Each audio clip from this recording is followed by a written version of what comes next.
All right, let's talk about that moment. You know the one. It's late, you're in the kitchen, you're holding a pill bottle, and you get that little chill of doubt.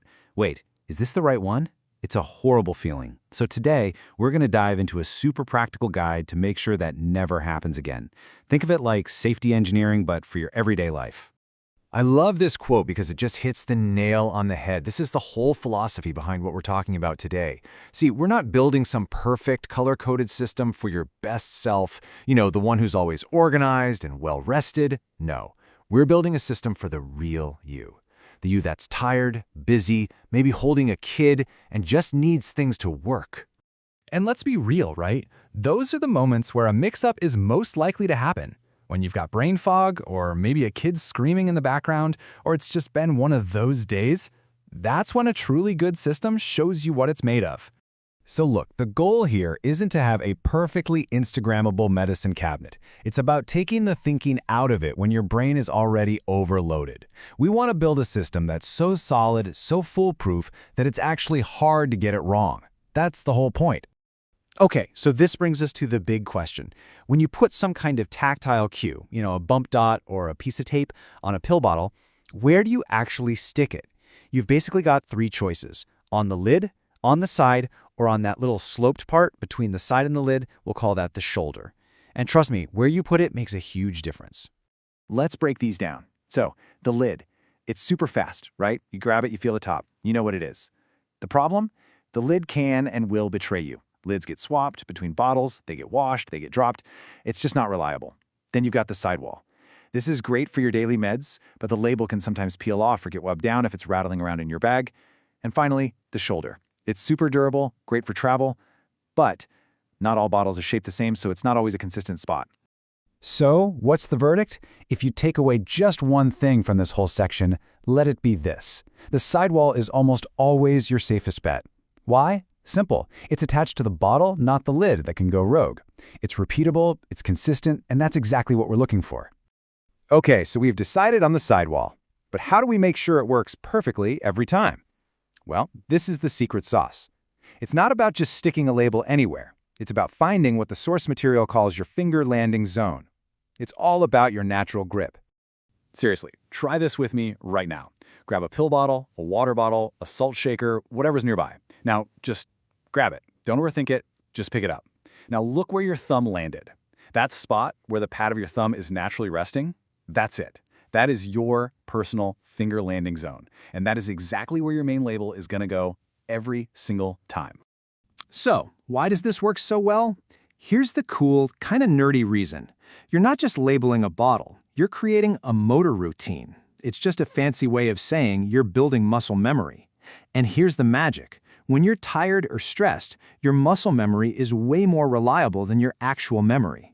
You're teaching your hands what to do so your brain doesn't have to. And there's a story in the source material that just perfectly shows what happens when a system is clever but not tough. The author talks about how they built this absolutely beautiful tactile system. It was, and I quote, adorable. Different textures, different patterns, all neatly placed on the lids of the bottles. And then it happened. During a really stressful week, 2 of the lids got quietly swapped, and a potentially serious mix-up was only caught by pure dumb luck. That very night, the entire adorable system was torn down and rebuilt from scratch with a single new rule: make it hard to be wrong. It's just such a powerful example of why you can't have a single point of failure. So how do we do that? How do we build a system that's truly hard to get wrong? Well, we're going to borrow an idea from something you probably use every day: tech security. We need redundancy. And that brings us to what we'll call the two-factor ID method for your medication. I mean, think about it. You use two-factor ID to log into your email or your bank account, right? A password and a code. Well, shouldn't your health have at least that level of security? A single cue, especially on a lid that can be swapped, isn't really a safety system. At best, it's a suggestion. We need a way to confirm. And here's how it actually works. It's a super simple 2-step process. Step 1, your primary cue. That's the label on the sidewall, right in your finger landing zone. Your thumb feels that, and that's how you identify the bottle.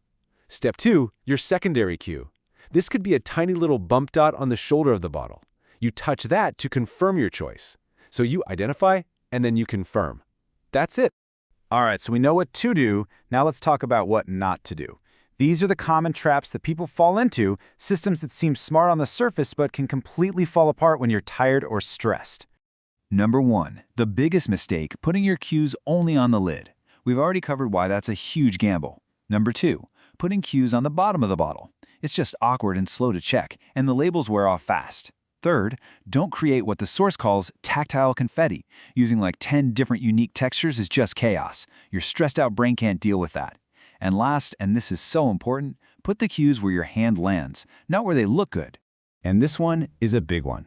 Please, please, please do not rely on things like the smell of the pills or the sound the bottle makes when you shake it or how heavy it feels. These are not real identifiers. They're just vibes.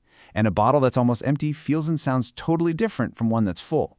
Vibes are not a safety system. Okay, we have covered a ton of ground here. The why, the what not to do. So let's bring it all home with a super simple action plan. Something you can literally do in the next 15 minutes that will make your life a whole lot safer. First things first, don't get overwhelmed. You do not need to label every single bottle in your cabinet right now. Just pick 3.